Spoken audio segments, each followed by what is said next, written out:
खन कइयो कर कंगनवा खन खन कइयो कर कंगनवा स्वामी का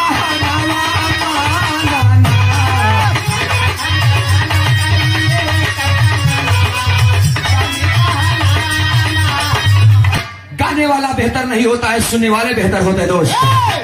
हैदर अली जुगनू जी एक बात कह करके चले गए कि दिल का सुना साज तराना ढूंढेगा, मुझको मेरे बाद जमाना ढूंढेगा। आज कोई हैदर अली नहीं हो सकता है दोस्त। कितनी सुंदर लड़की है, क्या बात है, कितनी खूबसूरत हसीना है ये। आए हाय रे, भगवान ने इसे बनाया होगा कितनी फुर्सत में।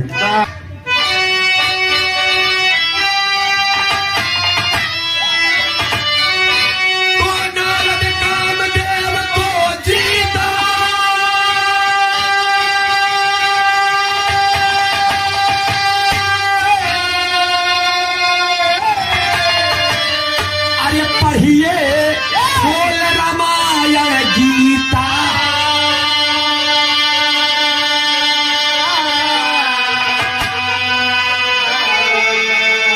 पिता पास गए भारी अभिमान।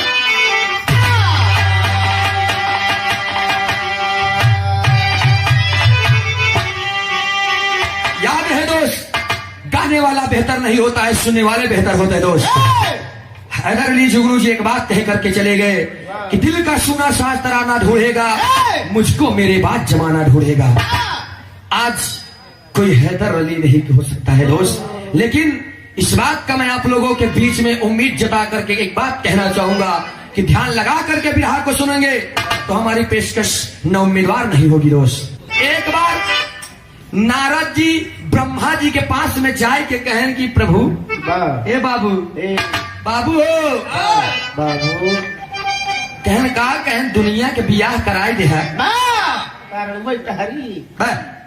जाए के कहन कहने एक बात बताई दे हम दुनिया बियाह है मेरे टहराता है बियाह कह कह के मेरा रूल लगता रहता, लेकिन हमसे बड़ा लंगोट बंद केहू बात दिखा बच्ची।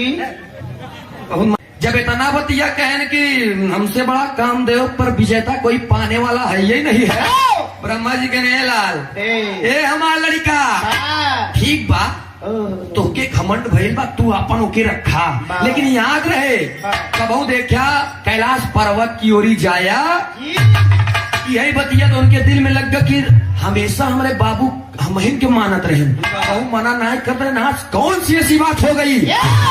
जब मैंने कहा तो कैलाश पर्वत की ओर जी जाया, एक मतलब है कि इनका हमारे ऊपर शक है भाई। देखा इधर ब्रह्मा जी मना किए हैं, लय के सितार लौकिक बाजत छेड़त की तार नारायण नारायण करते हुए कैलाश पर्वत की ओर सिधार दिए। जब कैलाश पर्वत की ओर सिधार दिए तब गजल के लाइन लगल,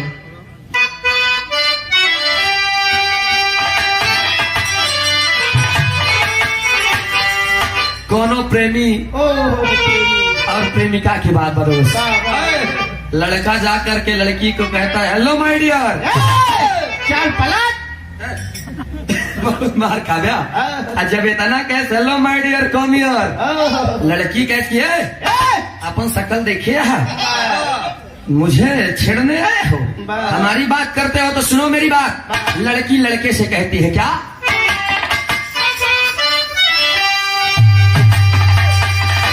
यह कहे अरे तू मुझे सलाम, अरे मैं नाजे हुस्न हूँ और तू मेरा यह तराम करो, अरे जवानी नाम है मेरा मुझे सलाम करो, जवानी नाम है मेरा मुझे सलाम।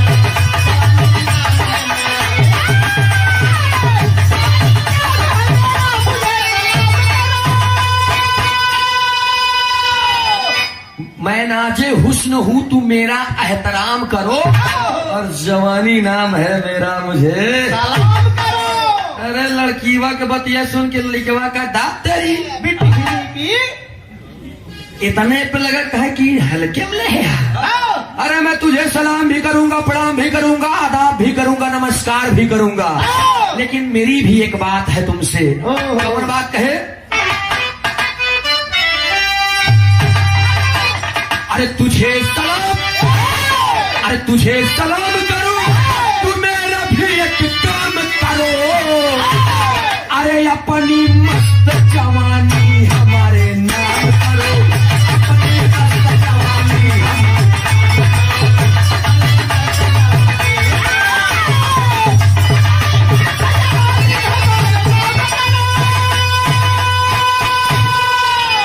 लेकिन हे भैया इधर नारद जी करते हैं क्या? अरे पिता की बात से अरे मन में है विचार किए, अरे लेके श्रृंगी तक कैलाश सिधार दिए, श्रृंगी तक कैलाश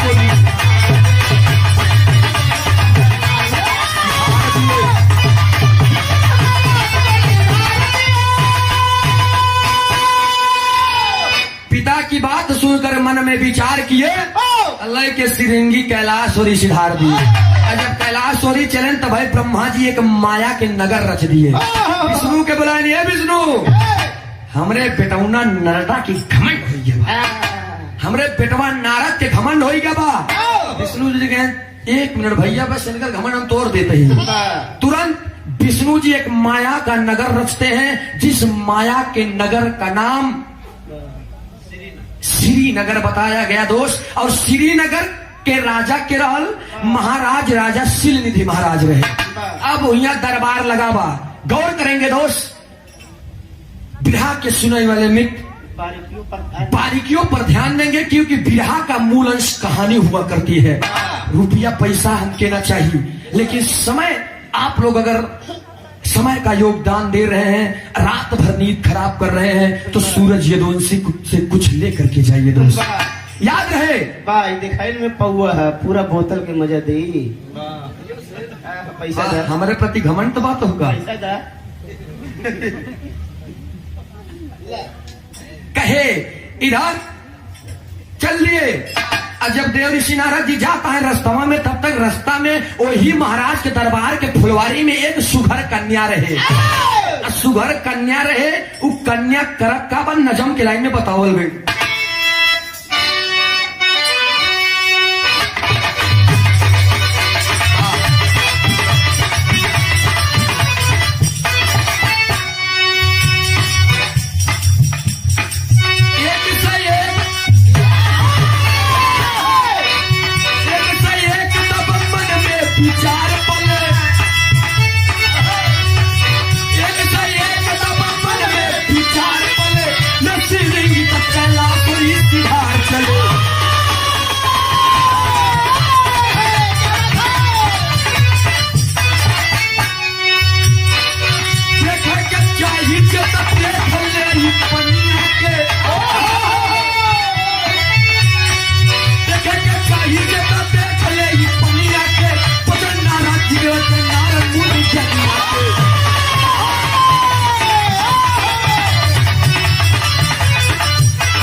पिता की बात पे तब नारद ने इनकार किया,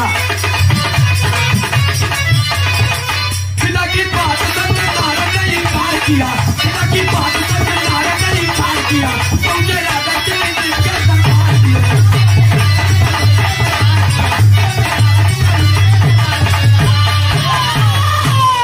ए भैया पहुंचत पहुंच गए कहा? महाराज राजा शिलनिधि महाराज के दरबार में। हुआ देखें तो फुलवारी में एक सुघर कन्या रहे। अब फूल तोड़ा तो बस होकर खुशबू लेत बा, तब तक नारद जी के निगाह वही कन्या के ऊपर पड़ गई। जौने कन्या के नाम याद रहे दो, विश्व मोहिनी बताया गया। अरे देखते ही मान तो नारद जी के ईमान डगमगा। कितनी सुंदर लड़की है, क्या बात है, कितनी खूबसूरत हसीना है ये। आय हाय रे, भगवान ने इससे बनाया होगा कितनी फुर्सत में। आप देखा हूँ कह के आए हैं कि हमसे बड़ा लंगोट बन के उबा नहीं आ गई। आप समाने से आप यादव धीरे धीरे धीरे धीरे वही श्रीनगर के किनारे से जाता है। सोचा है क्यों अगर बुला ही लेता है, चला जाये अंदरवा। अगर अंदरवा चला जाये विजय भैया, जब अंदरवा चलत जाये तो हमारा कमवा हो जात। अंदरवा चला जाये तरा जाये ओढ़े के मिलवे के। चला गए अंदर, कैसे महाराज राजा श्री दो दरबारी को भेजते हैं कि देखो कौन पंडित जा रहा है भजन गाते हो, कितना सुंदर भजन गा रहा है, बुला करके लाओ उसे। दो दरबारी निकले, महाराज राजा श्रीनिधि के पेकुरा में हाथ लगाए, कहे महाराज आप ऐसे बैठे, बैठाए के दोनों दरबारी निकल गए। महाराज देव ऋषि नारद के पकड़ के लेके इनके चलो चलो, हमारे महाराज जी तुमको बुला रहे हैं। अरे नारद के मन में तो 61 62 63 ओहो एकदम चले ला कि अब तो हम पहुंच गए मंजिल पे, पहुंच गए एकदम लगे। महाराज राजा श्रीनिधि महाराज बुलाए, कहना आओ नारद बैठो, बैठाए देन अपने बिटिया विश्व मोहिनी के बुलाए। विश्व मोहिनी आती है, जब लगे बैठे तो नारद सोचता है बस जुआड़े मीठी मीठी अंगड़ाई ले लगी। जैसे लगे पहुंचे, हाथ में बाबूजी उठाए के विश्व मोहिनी के हथवा नारद के हथवा में धाई दे। लगन नारद के गुदगुदी बढ़, जब हथवा में धाई दे तब तक नारद जी कहने महाराज जी ये क्या बात है। कहने महाराज आप देख करके बताइए हमारे बेटी की शादी किसके साथ में होगी। अरे हर बेटे को चिंता हुआ करती है, हर माँ बाप को चिंता हुआ करती है कि हमारी बिटिया अगर सियानी हो जाए तो अगर बियाह कह दी जाए। आखिर आप बतावा हमारे विश्व मोहिनी की केकरे साथ बियाह हुई। हाथ की लकीर को देख करके महाराज देव ऋषि नारद जी कहन इनकर शादी जिकरे साथे हुई वो तीनों लोक का मालिक होगा। अरे जब इतना बतिया कहन हुआ से निकलेन, और जब निकले लागे तब है देखा है बार बार पलट पलट के, जैसे देखे उसे तरस लग गई। लिखी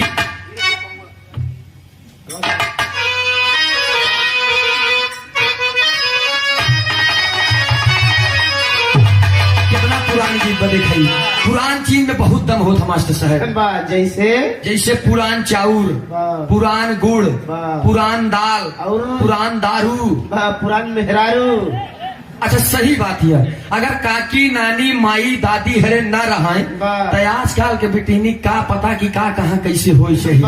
याद रहे दोस्त, पहले के जमाना रहे कि दादी माई हरे हमारे मांग में मोट के सिंदूर लगावे पूरा भर के, जो हमारे दादा है उनके स्वास्थ्य ठीक रहा है, हमारे सैया हमारे सुहाग की उम्र 100 150 200 साल हो जाए। लेकिन आजकल के बेटी नहीं है ऐसे उठा तनी के टीक लेती है, जल्दी मर जाए दूसरे ठही जाए। अच्छा तोहार में रारू कितना लगा हुआ था? मोटा मोटा। अच्छा है हुआ है वैसे देखा जीवा कितना। अब मास्टर से देखा हमारे दादा गाँव है कैसे।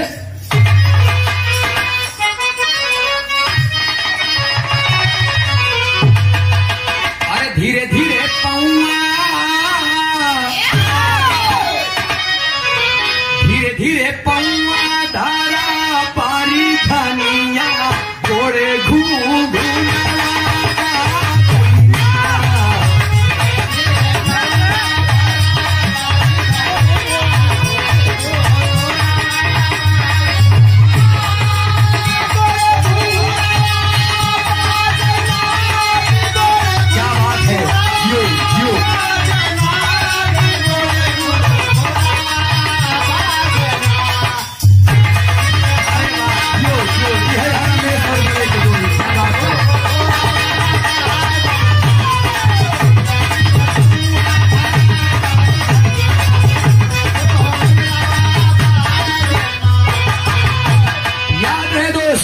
इधर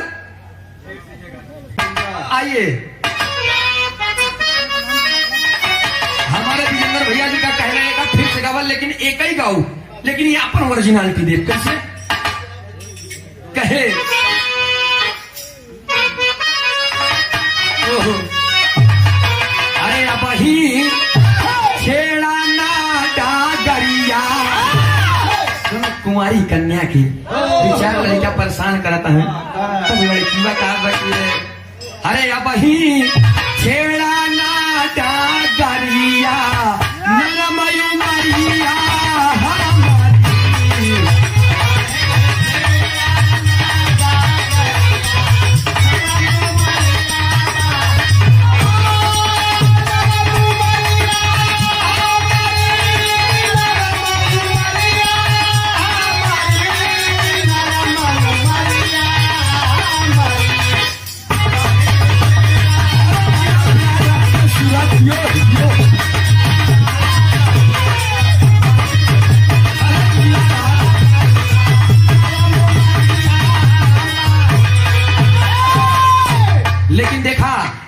लड़की के हाथ देख के, विष्णु मोहिनी के हाथ देख के नारद धीरे धीरे धीरे धीरे पहुंचे ने कहा भगवान श्री विष्णु जी के पास, और पहुंच करके भगवान श्री विष्णु जी से कहते हैं, याद रहे दोस्त कहानी तुमको भटकना चाहिए, हम रोक के पूछ सकी थी कि कहाँ आई हम, जान लीजिए। क्योंकि अब देखा बिरहा गाय के हम चला जाते हैं, कब यार पता नहीं क्या यार सोचा समझ लगता है 5 बूंद फूल गिरता है। क्या कहे मास्टर साहब?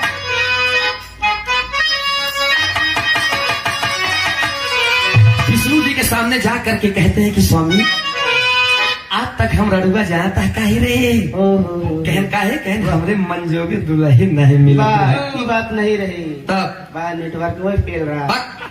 यही कहा ये उतने समय हुआ के बैद रहन कहे, हरे खन खन खन कईयो कर कंगनवा, खन खन खन कईयो कर कंगनवा, स्वामी का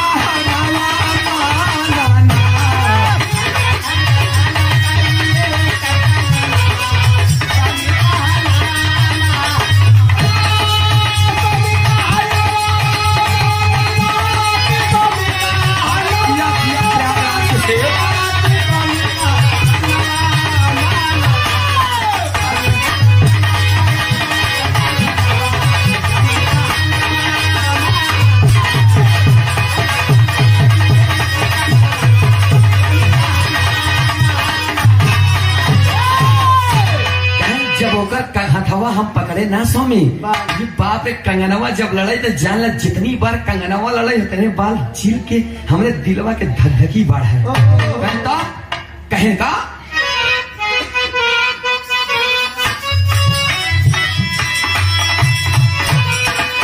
पाउर नारद जी के किया जैसे फूलवा पे भंवरवा,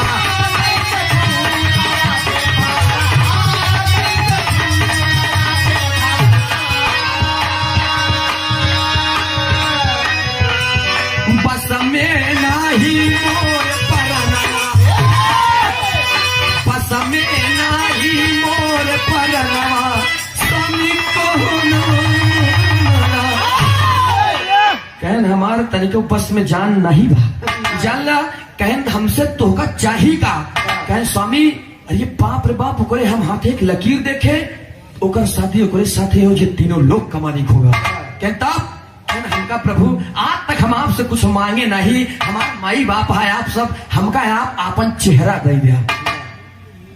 विष्णु जी के नो अब सारी माया ना इनकी लीला है, चेहरा मांगे तो विष्णु जी दिमाग लगाए हैं, कहें ठीक बा तो हर जवन इच्छा बा हम सब पुराई, लेकिन हम हमार चेहरा तो के चाही का है बिना, अब मतलब कौन बात है। तब भाई बाबूजी एक लाइन तरज लगे, कौन तरज की लाइन बा?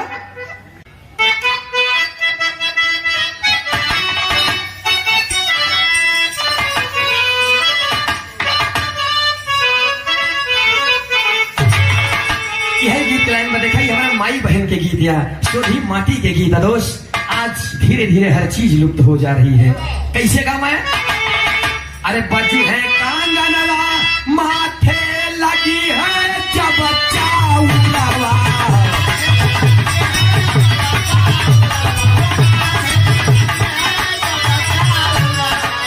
मुड़े माउरावा धई के ना, मुड़े माउरावा धई के ना, तब भैया मोरे पानी है दुल्हवा, मुड़े माउरावा धई के ना,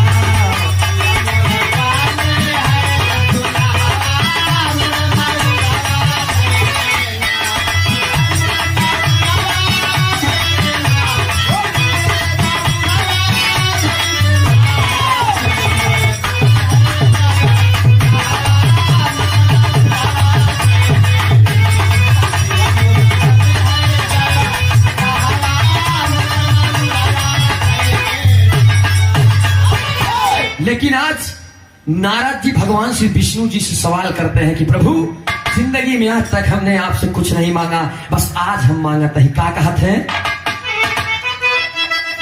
आए हाय, अरे सुनीला सावली आया बनदाई दासा कलिया,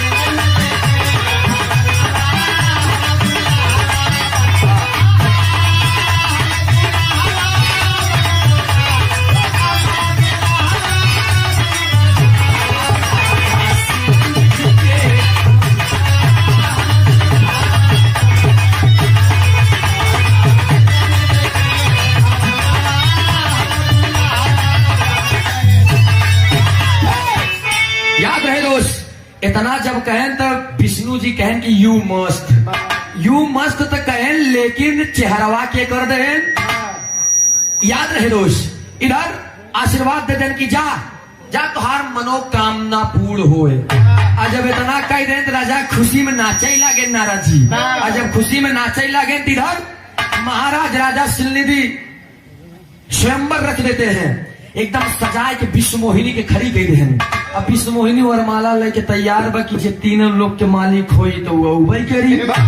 इधर नारद जी बेचारे खूब बढ़िया से सज के जाए कुर्सी लगाए के आगे बैठा है। बहन विश्व मोहिनी देखी तो तब से पहले हम की याद करी, मोहित हो जाई क्या है कि एकदम आगे बेचारे कुर्सी लगाए के बैठा है। तब तक वही स्वयंवर में भगवान श्री भोलेनाथ के दुई गढ़ जेकर नाम जय और विजय पहुंचा रहे। देखे नारद जी के देख के बड़ी जोर से हंसई लागे, कहना अरे बाप रे बाप, आई बनरा के देखा बतावा। अरे नारद जी के ना ये मेरे सूरत को देख के हंस रहे हैं, हम तो भगवान श्री विष्णु जी की सूरत लिए हैं। कहने स्वयंवर कराइया विश्व मोहिनी दिया कर कहना हमका देख के हंसता है, हम सबसे नीक लागत है। आप देखा कहीं जहाँ आईना में अपन चेहरा देखा, अरे बाप रे, नारद जी उठे जल्दी गए। जब आईना देखे तो भगवान श्री विष्णु जी उनके साथ में छल कर दिए थे दोस्त। उनका सूरत बनरे के बनाई दे रहे हैं। बंदर की सूरत देखे तो अरे बाप रे बाप, उनके दिल में थोड़ा सा कष्ट हुआ। टेरी के लाइन में कहना पड़ा, प्रयागराज खाटी टेरी हमारे अरे दद्दा राम कैलाशी। जब हमरे दादा कुर्ता टोप पकड़ ले ऐठा लगे, सुनाई वाले मित्र पंचो दुल्हन पे रहता, जैसे खूटा में चारा के बदे भैंस पे रहता, वैसे कोनो दुल्हन अपने दुल्हा के याद में पे रहता। दुल्हनिया कहत बा कि राजा परदेश से परदेसी फोन लगाए बा, हेलो बोलो का होत बा, बोरिंग करावती है। अच्छा उतनी समय बम्बा लागत रहा, बहुत मार खा हमरे दद्दा कहे सुने वाले पंच कहन कब कहन की बस छुट्टी ले ली जनवरी में ठंडी में। जब इतना बतिया कहे तब तक महतारी दूरी से देखा बा, बेटवा की आवाज सुनत बा है के कहा बा कि कसरे एक पतोहिया कैसी दांत फारे है। हमारे मेहमान थे कहते कब्बे से बतियाते हैं, तनी हम अपने लाल से बतियाई ले। वो एक बात याद रहे दोस्त, कहा जाता है कि माई के जियरा गाय के, पुतवा के जियरा कसाई के, बाबू जियरा साढ़े के। इतना क्या बताइए हम, याद रहे दोस्त। इधर इतना जब कहन कि देवे टोनस तनी बतिया ले तो कहन क्या बतिया बोले हालात क्या दिए। और जब इतना कहें तब तक बिटिया के फोन आई है। और जब बिटिया के फोन आए तो देखते ही मन कहीं हला ला तेरे दुलारी के फोन आई गया, फेंक देन मोबाइल। महतारी जब देखे कहें बिटिया हमारे फोन, कहें कौन दवाई ललकी, कहना ना ललकी ना आई, हरियर की। हाँ हरियर की। जब हरियर की दबाए तो उधर से रोवाई की आवाज आवत दोस्त। बिटिया रो बाकी माई रे माई हमारी किस्मत फूट गई माई, अरे हम अनाथ हो गए माई। अरे बाप रे बाप, हमरे दुलारी के का हो गए बा। अरे बिटिया भाई तो तोर महतारी जिंदा बा, खुल के बोल का बा बता, हम तोरे बाबू का बहन भेजे तही। कह माई आवे के परबई करी, कह काहे, कह माई का बताई, हमरे सासुरानी मरी गई। अरे ठीक है तो हम मरी गए। एक पहले जब तू आवत रहू तू 3 दिन में फोन कर दे कि भेद तक केहू काम करे वाला नहीं बा। अरे अब तू मलकिन हो गयो घरे के, जब चाहबू तब आबू, जब चाहबू तब जाबू। बिटिया रोवा जी सबके मरे के बा, अब तक तू अपने घरे के मलकिन हो गयो। पतोहिया सारी बात सुनत रही, लगवा जा कहे माई माई रे कहन का, कहन एक बात कही, कहन बिट्टी के बुढ़िया मर गई, बिट्टी मलकिन बन गई, तू कम मरबो हम मलकिन बनब। पकड़ के मोबाइल फेंक दे, कहन गोई ऊपर पड़े तोर मोबाइल रे। जब बोला कर तो संभल के बोला कर। इतना बतिए जब कहे दोस्त दद्दा हमरे मठार के गाँव है कि तेरी की लाइन हम प्रयागराज खाटी तेरी मैं कैसे गाँव है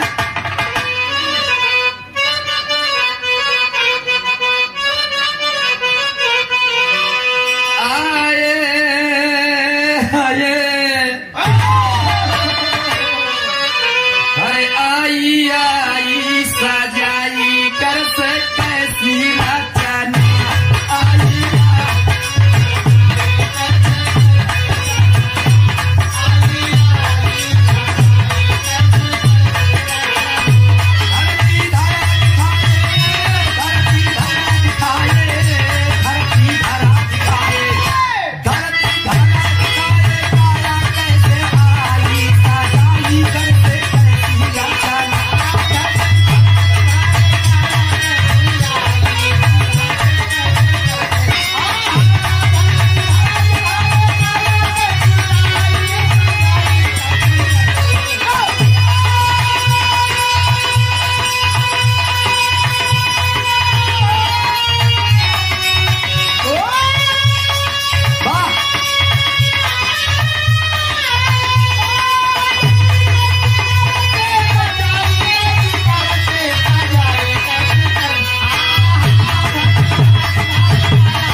दिखाए काया कैसे आई सजाई कैसे कैसी रचना पद में कहना पड़ा दोस्त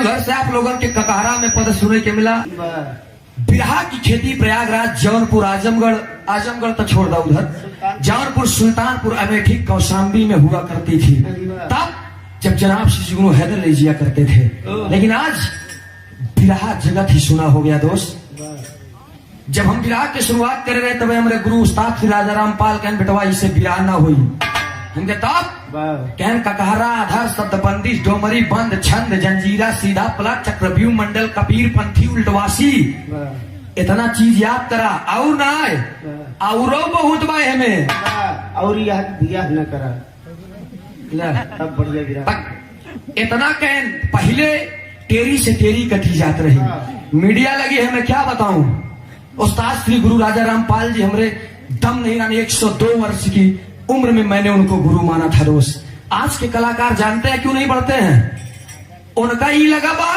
कि फलाने अच्छा कलाकार के गुरु मान ले तो उनके साथे साथे तो ऐसा कभी नहीं हो सकता है दोस्त अपनी मेहनत अपनी परिश्रम रंग लाएगी बाकी सोचा कि हम मान ले फलाने के हैदर अली के गुरु मान ले लाल जी लहरी के गुरु मान ले घर बैठे रहा तो लोग प्रोग्राम दे है ऐसा कभी नहीं हो सकता है मेहनत अपनी रंग लाएगी एक वो साल मात्र 1 साल हमारे गुरुजी हमारे साथ में रहे वो भी 1 साल में सिर्फ और सिर्फ अपने गुरुजी के मैं साथ में संगत किया हूँ 17 दिन मात्र 17 दिन अपने गुरुजी के साथ में रहा हूं इसके बाद हमारे गुरुजी हम लोगों से जीवन भर के लिए मुख मोड़ लिए आज तक रिकॉर्ड रहा इस बात का 4 साल हमारे गुरुजी को खत्म हुए हो गए मैंने गुरु नहीं बदला दोस्त बहुत लोगों ने कहा कि आवा चला फलाने गुरु बदलवाई दे अच्छा गावे लगवा होंगे ना ना ना ना जो प्यार हमारे गुरुजी दे गए शायद आज के कलाकार देंगे दोस्त 6 साल के गायकी लेकिन आप लोगों ने कहां से कहां पहुंचा दिया लेकिन याद रहे दोस्त धरती धरा दिखाए काया कैसे आई सजाई कर से कैसी रचना पहले लोग गावे हमारे गुरुजी कहे कहने यार जानता हूँ सूरज हमार बिरहा सबसे ज्यादा केसी लड़े हमके केसी कहन भुल्लू दादा के दुई लड़का रहे या तो राजा रामपाल या तो दादा रामधार जब दादा रामधार और राजा रामपाल के बिरहा हो जाए तो दादा रामधार मुठको हमरे जब खिसियाए कहे राजा राम लंबा हाथ बेटा जान ले हम मुटवा रही इतना करे कहे सुना बाड़ी बिस्तुया शेरे से नजर ना सुना हम बताओ तो बताए कहन की चरौबा नारी खोरे में पोकरिया बिना सुमिरन के जब उस्ताद गुरु हमारे राजा रामपाल जी खड़ा हो तो कहे तू वही रहा तो सुना एक बार बेचबा झूसी में ऊपरिया बिना सुमिरन के ऐसे ऐसे चलत रहे दोस्त उस्ताद गुरु राजा रामपाल जी हमारे उनके एक केरी को काट दे जब वो गाय कहन तोहरो गुड़का फारा बुनहु के घंगरवा दुलरवा झारा दुनौ जन के खड़ा बहन उस्ताद कहन का करी है चीन का करी है पाकिस्तानवा उपारा मिलके दुनौ जनवा तब ऐसे टेरी चलत रही आज कहाँ है पहले का कारा गाँव करो ख्याल अब मुझे बोला पर श्याम मुरारी आज के दिन खल भरी सभा में केस पकड़ के करा तुम्हारी आज के दिन कर गई लाजे नाथ हमारी बिठा जिंदगानी आज के दिन घट घट में है वास करते राखा पत पानी आज के दिन जब ही का कारा उधर से आए तब एक ही से आवे कैसे बनी काया तेरी कंचल लहराया था कैसे खास से ख्याल करो ये गायन फूल फुलाया था कैसे कस गई माँ सीता वन में नैन लड़ाया था कैसे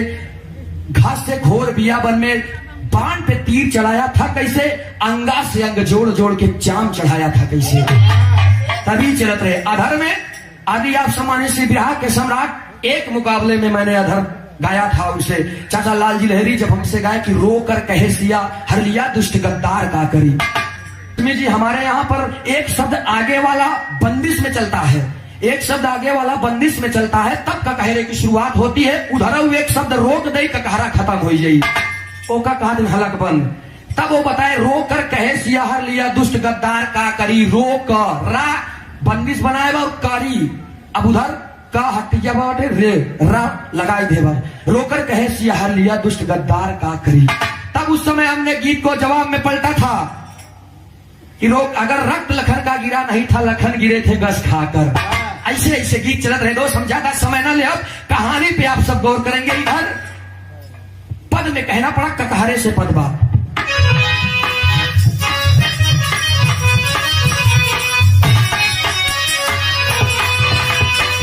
कामदेव को नारद जीते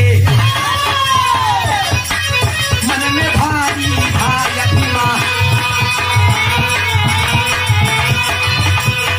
खुदी समाही नाम नमाही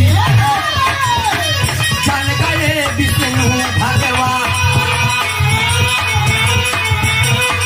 गाँव बसाए का सुंदर दिहले श्रीनगर अब सुनो श्री माँ प्रभु के आहार हुए प्रभु के आहार हुए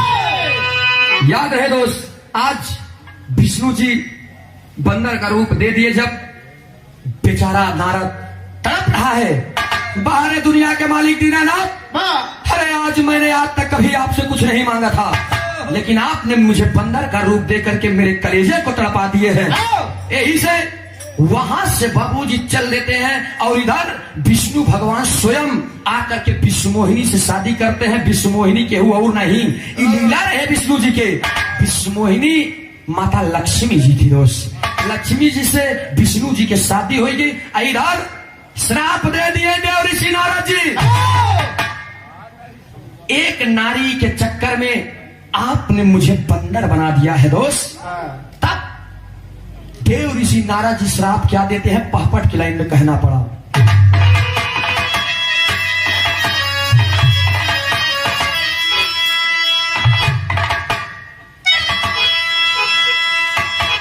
अरे देखिए है नारद तब श्राप पाप जागल बा अरे देखिए है नारद तब श्राप पाप जागल बा अरे होई नहीं कहवा अभिशाप पाप जागल बा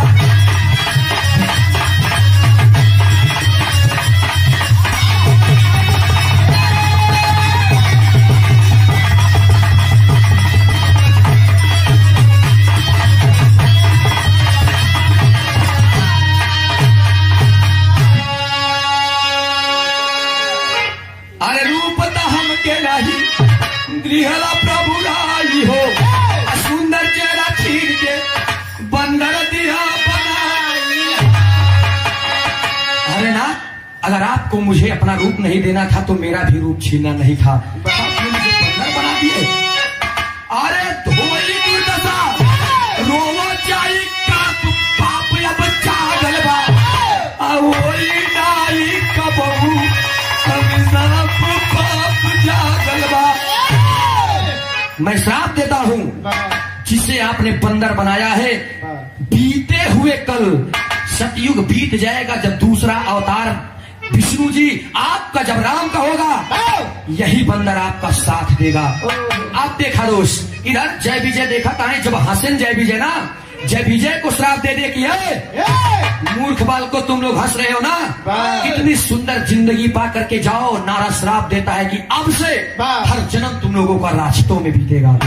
वही जय और विजय हिराक्ष और हिरण्यकश्यप बनते हैं, वही हिराक्ष और हिरण्यकश्यप रावण और कुंभकर्ण बनते हैं, वही रावण और कुंभकर्ण मामा कंस और शिशुपाल बनते हैं। दोस्त ये हमारे विरहा के निचोड़ रहे, आल्हा की लाइन में कहना पड़ा।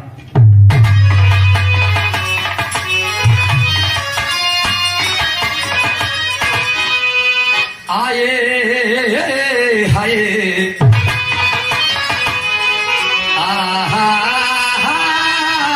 हो सतयुग समैया बीतल, आए त्रेता के व्यापारी पंचो, विष्णु जल चूना जावा राम आवता,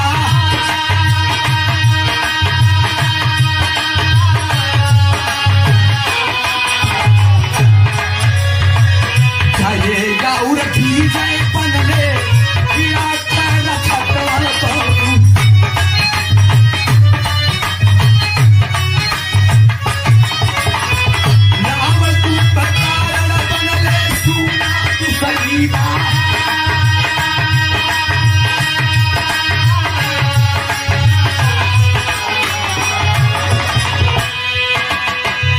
सारे जनाना में मन नहीं होगा बाबू,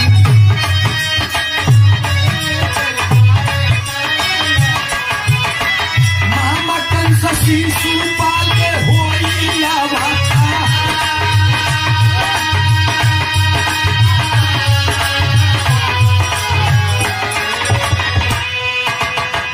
नारी के करनवा हमके बंदर बनाया भगवान,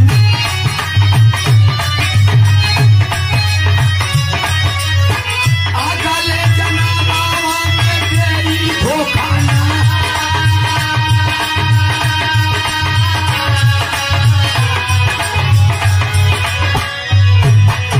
याद रहे दोस्त, इधर श्राप दे दिए, तुम्हारा हर जीवन अब राजतों में बीतेगा। जय विजय हिराक्ष और हिरण्यकश्यप बनते हैं, हिराक्ष हिरण्यकश्यप रावण और कुंभकर्ण बनते हैं। जब दूसरा जन्म बदलत जात बा, और रावण कुंभकर्ण के जन्म बदलल तो मामा कंस और शिशुपाल बनते हैं। अब ये कहानी इधर छोड़ दे, कहानी पूरा हो गया।